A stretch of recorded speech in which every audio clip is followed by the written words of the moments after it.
ఓం మహాగణాధిపతయే నమః. ఓం గం గం గణపతయే నమః.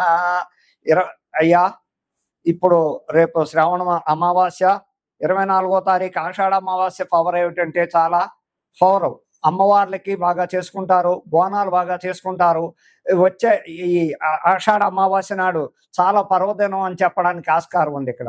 ఎందుకంటే బోనాల పండుగ ఆ రోజు ఇంకా విపరీతంగా చక్కగా అన్ని గుళ్ళల్లోనూ, అన్ని అమ్మవారి గుళ్ళల్లోనూ, ఊళ్ళల్లో అవుతే ఆంధ్ర అవుతే గ్రామ దేవతలకి చక్కగా వాళ్ళు అక్కడ రకరకాల ఉపవాసాలతో ఉండి ఆడవాళ్ళు తెల్లవారుజామునే లేచి పసుపు కుంకాలు ఇచ్చుకుని చక్కగా స్నానాలు చేసి వాళ్ళు విధి విధానాలు పాటించి తెల్లవారుజాము నుంచి ముత్తైదులంతా ఇల్లు వాకలు శుభ్రాలు చేసుకుని వాకట్లో ముగ్గు పెట్టుకుని వారంతా ఏం చేస్తూ ఉంటారయ్యా అంటే, ఆ రోజు ఉదయం అమ్మవారి గుడికి వెళ్ళేటప్పుడు పానకం చలివిడి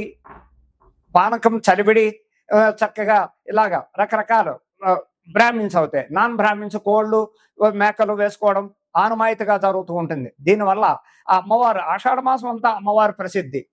ఇక్కడ బోనాలు ప్రతి ఆదివారం చక్కగా బోనాలు, చక్కగా పెరుగు అన్నం, చక్కెర పొంగలి కుండలో చక్కగా పెట్టుకుని, ఆ కుండ మీద వేప కొమ్మలు పెట్టుకుని చక్కగా నెత్తిమీ పెట్టుకుని చక్కగా బ్యాండ్ మేళాలతో అమ్మవారి గుళ్ళకెళ్ళి ఆ అమ్మవారికి చక్కగా బోనం సమర్పించి చక్కగా విధి విధానాలతో పద్ధతులతో చక్కగా యథావిధిగా చేస్తారని చెప్పడానికి అక్కడ ఉంది. అయ్యా, ఈ ఆషాఢ మాసం ప్రసిద్ధి అంతా అమ్మవార్ల ప్రసిద్ధి అని చెప్పడానికి ఉంది. 24వ తారీఖు ఆషాఢ అమావాస్య నాడు చాలా గొప్పగా పర్వదినం అని చెప్పాలి.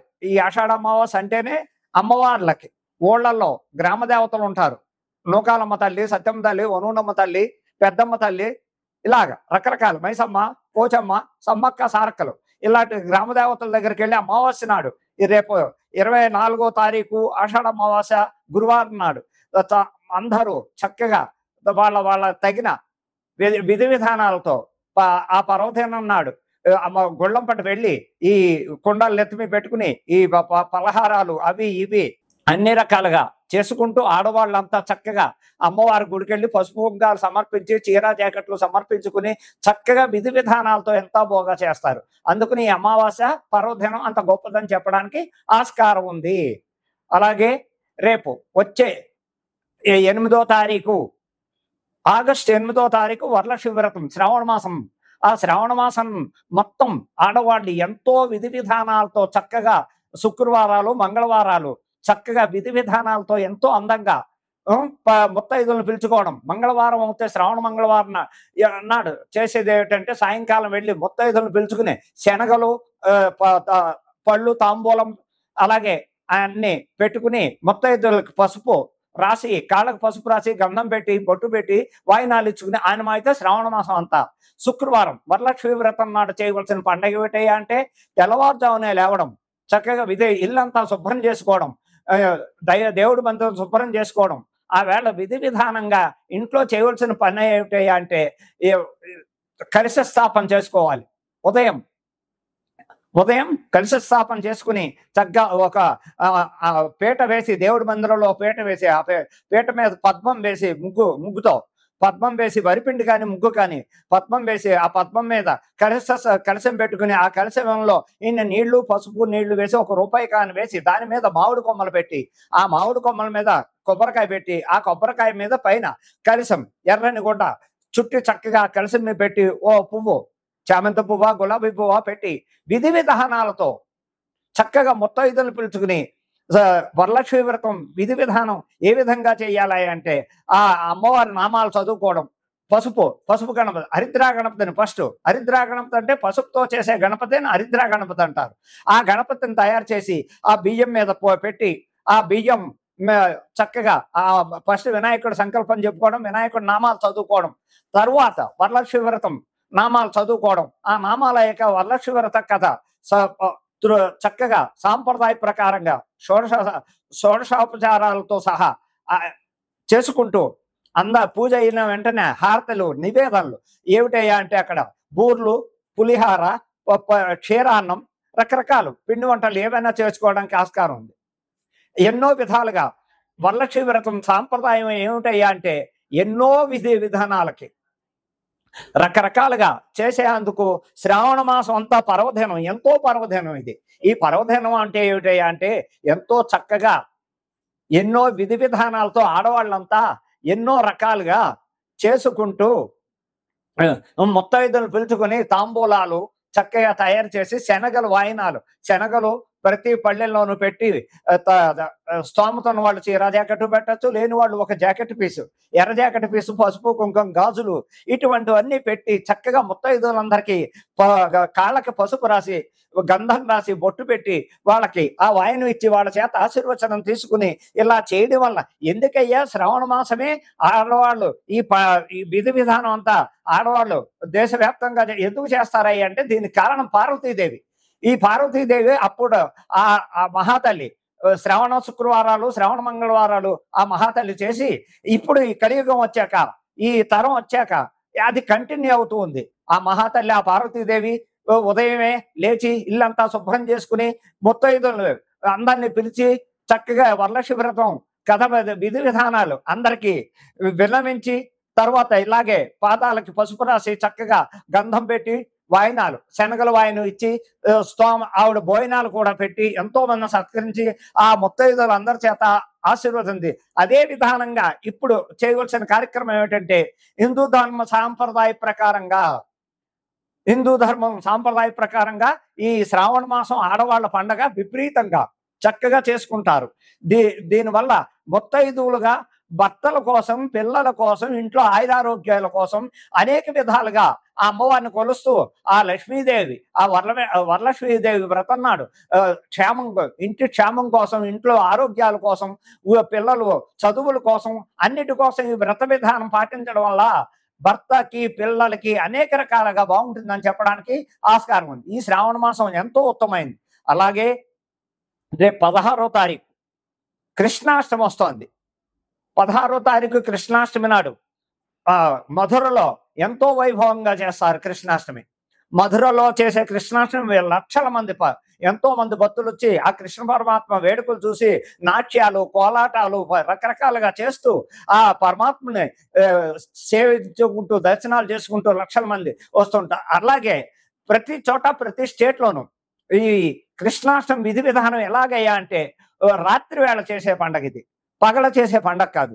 రాత్రి ప్రతి చోట చక్కగా ఉట్టిలు కట్టడానికి చక్కడికి పైన కర్రలు కట్టి ఆ కర్రకి ఉట్టిలు వేళ్లాడి తీసి చక్కగా పిచికారీలతో కానీ నీళ్ళ మగ్గుతో బకెట్లతో నీళ్లు పెట్టుకుని అక్కడ ఆ రాత్రి 7-8 నుంచి రాత్రి 10-11 దాకా చక్కగా ఈ కృష్ణాష్టమి మహోత్సవం ఎంతో బాగా చేస్తారు.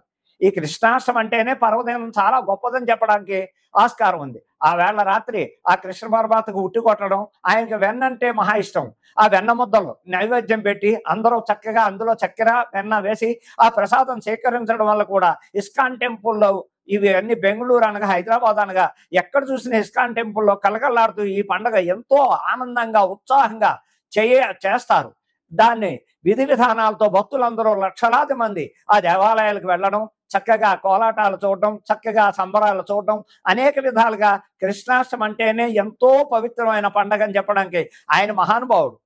ఆయన్ని ఫస్ట్ అన్నిటికీ కారకుడు, లయకారకుడైన దేనికైనా దశావతారాల్లో ఎత్తిన ఏ అవతారం చూసినా ఆ పరమాత్మ చేసేది ఇంత అంతా కాదు. ఒక్క అవతారం కాదు ఆయనది, ఎన్నో అవతారాలు, దశావతారాలు ఎత్తుతాడు. ఒక్కొక్క యుగంలో ఒక్కొక్క రకంగా ఒక్కొక్క అవతారం ఎత్తి ఆయన ఏ పరిస్థితుల్లో ఎక్కడ ఏది వచ్చినా ఆయన సంహరించడానికి కూడా ఉగ్రనరసింహుడు అవుతాడు. అలాగే రకరకాల విధి విధానాలతో ఏ టైంలో ఎక్కడ ఆపద వచ్చినా ఆపదకు వెళ్ళి వాళ్ళు అనేక రకాల ఇబ్బందులను చూసి, అలాగే సుభద్రాదేవికి ఆయన రక్షాబంధం కట్టి ఎంతో చక్కగా చేస్తాడు. అనేక రకాలుగా ఎన్నో ఈ కృష్ణాష్టమి వేడుకలు చేసుకోవడానికి చాలా మంది భక్తులు, అనేక లక్షల మంది, కోట్ల మంది దేశవ్యాప్తంగా ఈ పండుగ చేసుకుంటారు. ఈ పర్వదినం నాడు చేసేది 16 కృష్ణాష్టమి నాడు చాలా ఉత్తమమైన పండుగ అని చెప్పడానికి ఆస్కారం ఉంది. అలాగే 9వ తారీఖు రాఖీ పౌర్ణమి. ఈ 9వ తారీఖు రాఖీ పౌర్ణమి వస్తోంది కాబట్టి ఆ వేళ ఎవరయ్యా అంటే అది కూడా శ్రీకృష్ణ పరమాత్మ దగ్గర నుంచే వచ్చింది, పార్వతీదేవి దగ్గర నుంచి. ఇలాగా శ్రీకృష్ణ పరమాత్మ సుభద్రాదేవికి దగ్గరికి వెళ్ళి రాఖీ పౌర్ణమి కట్టించుకుని చక్కగా ఆ చెల్లెలకి తగిన చక్కగా పసుపు కుంకుమ చీర జాకెట్టు తాంబూలంలో అన్ని పళ్ళు కాయలు ఇచ్చి రక్షాబంధనం కట్ట. రక్షాబంధనం అంటే దాని అర్థం ఏమిటాయి అంటే అన్నా చెల్లెళ్ళ బంధం, అక్కా తమ్ముళ్ళ బంధం. ఆ బంధం ఎలాంటిదంటే అపురూపమైన బంధం. ఈ ఇంత అంత అని కాదు అక్కడ చెప్పడానికి. ఆ బంధం ఏంటంటే చెల్లికి అన్నగారు అభయహస్తం. అక్క చెల్లి నేనున్నా నీకు, నాకు రక్షాబంధనం కట్టావు కాబట్టి నీకు ఇగో నాకు చేతనైంది కానుక నీకు ఇస్తున్నాను, ఇది తీసుకుని నాకు చక్కటి భోజనం పెట్టి నీకు నేను ఆశీర్వదిస్తున్నాను అని చెప్పే బంధం. రక్షాబంధనం అంటేనే ఎంతో పవిత్రత. అక్కడ అన్నా చెల్లెళ్ళే కట్టుకోవాలని లేదు, ఫ్రెండ్షిప్ లో కూడా చక్కగా ఒక అమ్మాయి వచ్చి అన్నగా భావించి చక్కగా రాఖీ కట్టించుకుని ఆయన తోచింది డబ్బుల రూపాయన అవ్వచ్చు, చక్కగా లేదా బట్టల రూపాయన అవ్వచ్చు, ఆ అమ్మాయికి కానుక ఇస్తారు. అలాగే ఆ అమ్మాయి కూడా అన్నకి స్వీటో ఏదో ఇచ్చి ఆ రక్షాబంధనం కట్టించుకుని ఆశీర్వాదం తీసుకుంటుంది. ఒక అన్నా చెల్లెళ్ళే కట్టుకోవాలని లేదు ఎక్కడ. ఆప్యాయత, అభిమానం, బంధుత్వ బాంధవ్యాలు పెరగాలంటే ఈ రక్షాబంధనం వల్ల ఎంతో ఉపయోగం ఉంది. ఎన్నో రకాల సాంప్రదాయాలు ఉన్నాయి. దానివల్ల ఆప్యాయత, బంధుత్వ బాంధవ్యాలు పెరగడం ఎంతో ఉపయోగపడుతుంది. రాఖీ పండుగ అంటేనే అంత పవిత్రత. ఇంకోటి జంధ్యాల పౌర్ణమి కూడా ఆ రోజే. బ్రాహ్మణులు అన్న వాళ్ళంతా వైష్ణవులు అనగా, వైశ్యాస అనగా, ఎవరైనా చారీలు అనగా ఆ వేళ యజ్ఞోపవీతం, నూతన యజ్ఞోపవీతం వేసుకుని చక్కగా సంకల్పం చెప్పి ఆ యజ్ఞోపేతం వేసుకుంటూ ఆ గాయత్రి మంత్రాన్ని 11 సార్లు స్మరించి పాత యజ్ఞోపేతం ఉండగా కొత్త యజ్ఞోపేతం వేసుకుని ఆ పాత యజ్ఞోపేతం పక్కన పెట్టి రాఖీ పౌర్ణమి అదే జంధ్యాల పౌర్ణమి అంటారు, దాన్నే రాఖీ పౌర్ణమి అంటారు, అన్నా చెల్లెళ్ళ బంధం అంటారు. అనేక రకాలుగా ఆ పౌర్ణమి నాడు ఎన్నో రకాల ఉపయోగాలు ఉంటాయని చెప్పడానికి ఆస్కారం ఉంది. ఇది శ్రావణ మాసంలో చేయవలసిన పండగలు. చక్కగా ఈ పండగలు వచ్చే రాశి కర్కాటక రాశి వారికి ఈ సంవత్సరం ఎలా ఉన్నాయా అంటే మిశ్రమ ఫలితాలు. కర్కాటక రాశికి కూడా కొంచెం ఇబ్బందులు ఉన్నాయి. రేపు నవంబర్ వెళ్ళేంత పర్యంతం కర్కాటక రాశి వారు కూడా జాగ్రత్తలు పాటించాలి. మిశ్రమ ఫలితాలు ఉన్నాయి వారికి.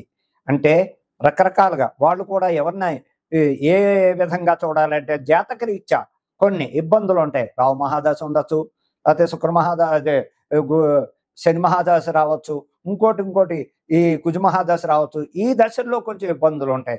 అలాగే బుధ మహాదశో, గురు మహాదశో, శుక్ర మహాదశో ఇలాంటివి జరుగుతున్నప్పుడు హ్యాపీగా వాళ్ళ జీవితాలు హ్యాపీగా ఉంటాయి. అయినప్పటికీ మిశ్రమ ఫలితాలనే చెప్పడానికి వచ్చే మార్చి వరకు ఈ నవంబర్ నుంచి కొంచెం మార్పులు ఉన్నాయి కర్కాటక రాశికి. ఆ కర్కాటక రాశి వారు కూడా చిటికిన వేలు పచ్చ పెట్టుకోవడం వల్ల వాళ్ళకు కొన్ని ఇబ్బందులు తగ్గుతూ ఉంటాయి. చిటికిన వేలకి పచ్చ, ఎమరాల్డ్ గ్రీన్, అది బుధవారం నాడు ధరించడం, వెండితో చేయించుకుని చక్కగా చిటికిన వేలకి మంచి వెండితో 4 క్యారెట్లు వెండితోటి చేయించుకుని ఆ పచ్చ బుధవారం రోజు ధరించేటట్టు పెట్టుకుని పర్మనెంట్ గా ఉంచుకుంటే ఆ పచ్చ వలన కూడా వీళ్ళకు కొన్ని సమస్యలు, అనారోగ్య సమస్యలు అవ్వచ్చు, ఫైనాన్స్ సమస్యలు అవ్వచ్చు, ఏ విధమైన ఎడ్యుకేషన్ ప్రాబ్లం అవ్వచ్చు, ఉద్యోగ ప్రాబ్లం అవ్వచ్చు, ఏదున్నప్పటికీ కొంచెం పరిష్కారం ఇవ్వడానికి వాళ్ళకి పచ్చ ఉపయోగపడుతుందని చెప్పడానికి. అలాగే చంద్రుడు అధిపతి, వాళ్ళు ముత్యాల దండ వేసుకోవచ్చు, ముత్యం ఉంగరం పెట్టుకోవచ్చు. ముత్యాల దండ వాడడం వల్ల కూడా వాళ్ళకి మెడలో దండ వాడితే ఎంతో ఆయుధారోగ్యాలతో ఉంటారు. అయినప్పటికీ జాతక రీత్యా మిశ్రమ ఫలితాలు ఉంటాయి, కానీ మరీ అంత భయపడవలసిన అవసరం లేదు. ఏ జాగ్రత్తలు తీసుకోవాలి వీళ్ళు? కొంచెం వ్యాపారాల్లో కొంచెం జాగ్రత్తలుగా ఉండాలి.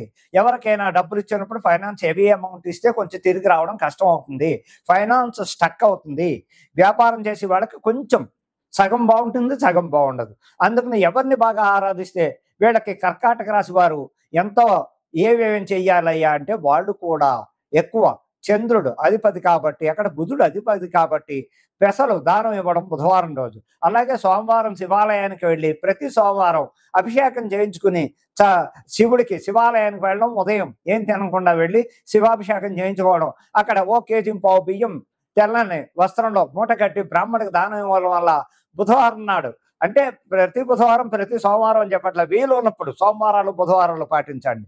అలా చేసుకోవడం వల్ల కూడా మీకు కర్కాటక రాశికి కొన్ని ఉత్తమమైన ఫలితాలు వస్తాయని చెప్పడానికి చక్కటి ఫలితాలు.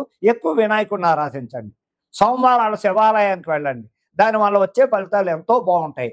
అలాగే చిటికిన వేలికి పక్క ఒక పచ్చ వెండితో చేయించిన ఉంగరం పెట్టుకోండి, దానివల్ల ఇబ్బందులు ఉండవు, కొంచెం మిశ్రమ ఫలితాలు ఉంటాయి.